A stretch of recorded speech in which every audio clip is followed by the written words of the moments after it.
All right. Wow. I can't believe the talent that I'm following. So, but anyway, I just want to talk a bit about the work I'm doing, and I wanted to run you guys through some of the work that I've been working on in 2012 and just my recent stuff. We'll start with some sculpture. So, next slide. I've had the privilege working at UBC Okanagan to explore a lot of the facility, and the equipment we get to use there has allowed me to start learning how to work with metal and do lots of welding. So I do a lot of metal work. So I've got these little guys here.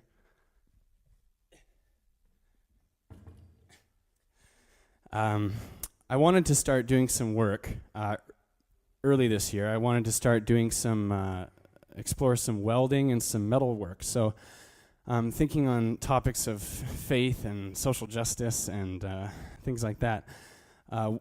One thing I really believe is important is recycling. So I went around to some junkyards and I collected all of these rusty scrap car parts, and I've just been refurbishing them and welding them together. And I find that as I got into sculpture as a medium, the movement that you could reach, to have interactive parts that cause the different sculptures to move was really important.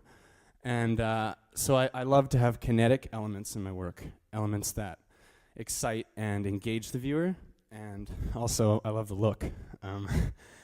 There's a movement going on right now, more on the internet than anything, called steampunk. And there's lots of different sort of recycled aesthetics that are really exciting right now. So I wanted to explore those.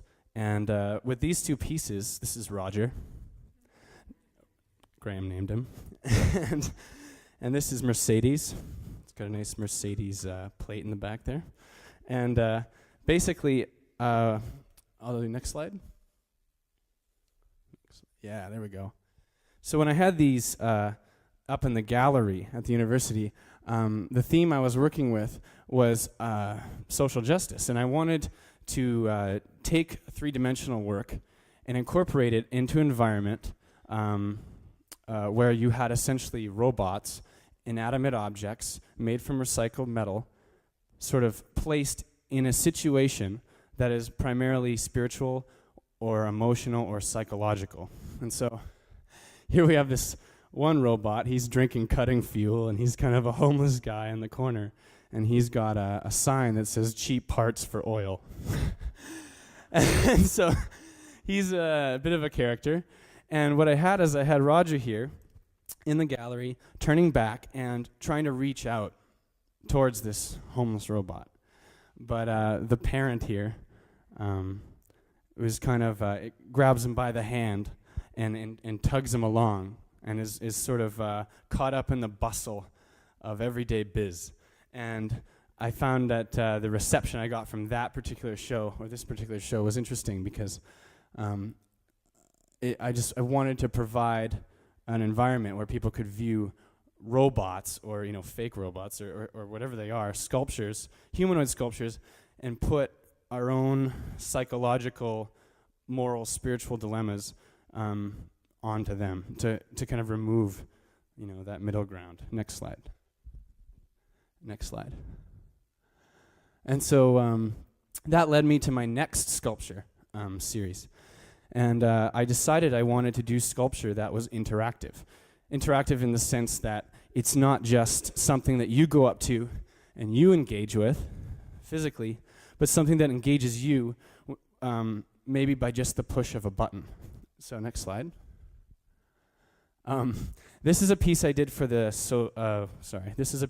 Vertigo Art Gallery in Vernon for a show called Sophia that was based around the SS Princess Sophia, which is a ship that went under, and women and children lost. It was tragic, and it happened in BC, right near Victoria, and it didn't get a lot of public press because the Titanic happened only 2 years later. And so what I wanted to do is I wanted to make a moving sculpture that sort of emoted the sense of nostalgia and the sense of anxiety that comes with waiting on a ship, knowing you're going to die. And so next slide. Next slide. Next slide. And so this is a video of it being activated in the gallery. So I had an old sewing pedal on the wall that people could go up to and press. And you can't really see what's going on there, but anyway.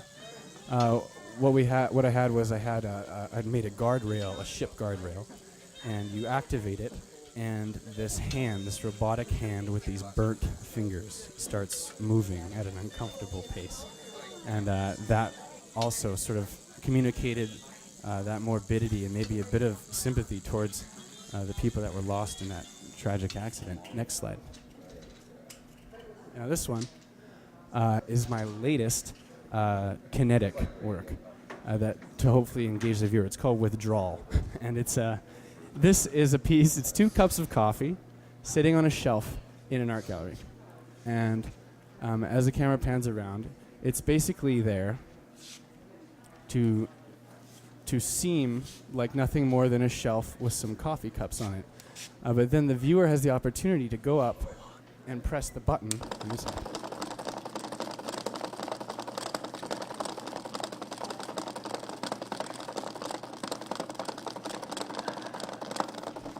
And so as it shakes like that, I actually built robot mechanisms for the insides of the cups to actually move them from the inside. And so there's this anxiety in this, and a lot of people I found when they press the button jump back because they thought they were going to get coffee all over them or something. And so next slide. I've also had the opportunity to do some installation art. We did the Mad Hatter project, some of you might have seen. I had a privilege of working under Byron Johnston, a phenomenal sculptor.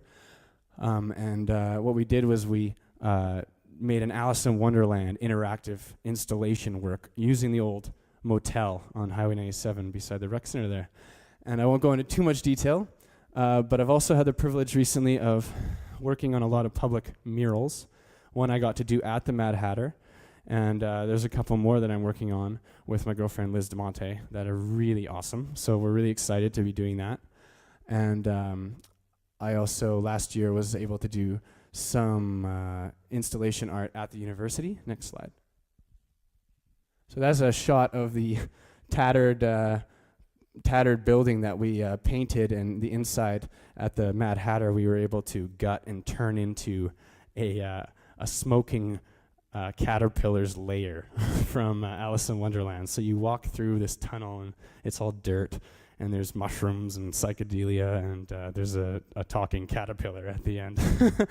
And next slide. And so I have just under 2 minutes to talk briefly about my painting. Sculpture I love sculpture because it's kinetic. It involves the viewer at a physical level. But my painting sits much deeper inside my heart. It's something that I communicate very fluidly, and I work with children at Thrive After School Care, and I get to work with these amazing kids that have the most deep and complex emotion. And I find that in a society where we don't listen to children enough, it's so important to expose the frailties, the vulnerabilities, and the parts of children that we sometimes lose and forget as adults, that we push back, and we wall around. And so my painting seeks to view the psychology of children. It seeks to explore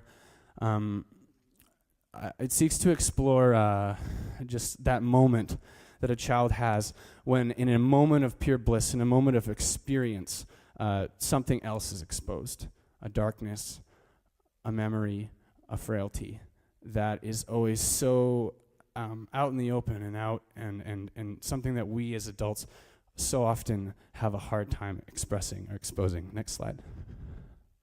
So I have a show coming up next Friday, and I'd like to invite you all out. There's some posters at the back, and it's going to be my solo exhibition at the Rotary Arts Center in the Alternator Gallery. And I'd like to close with a quote.